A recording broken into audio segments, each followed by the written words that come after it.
அனைவருக்கும் வணக்கம். இந்த பதிவு எதுக்குன்னு கேட்டீங்கன்னா, கடந்த ஒரு 2 மாசத்துக்கு முன்னாடி நொச்சிப்பாளையம் பிரிவுல இருந்து திருவள்ளூர் நகர் போற தடத்துல பாத்தீங்கன்னா ரோடு போட சொல்லி பொதுமக்கள் அனைவரும் சேர்ந்து மிகப்பெரிய ஒரு போராட்டத்தை கையில் எடுத்து ரோட போட்டு கொடுத்தாச்சு.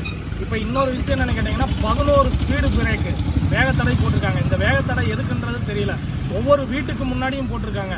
இதனால எவ்வளவு விபத்து நடக்குன்றது அத்தனை பேத்துக்குமே தெரியும். ரெண்டாவது பாத்தீங்கன்னா வேகத்தடை 11 வேகத்தடை ஒரு 800 மீட்டருக்கு போட்டிருக்காங்க.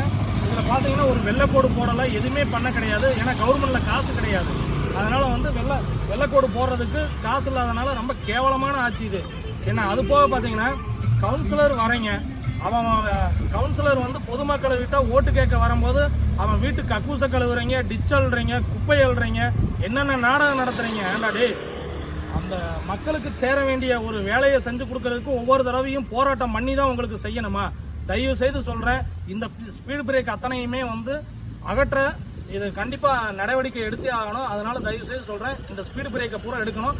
அப்படி இல்லை அப்படின்னா மறுபடியும் மிகப்பெரிய ஒரு போராட்டத்தை கையில் எடுத்து இதை கண்டிப்பா செய்வேன்றதை இந்த வீடியோ மூலம் நான் தெரிவித்துக் கொள்கிறேன். நன்றி, வணக்கம்.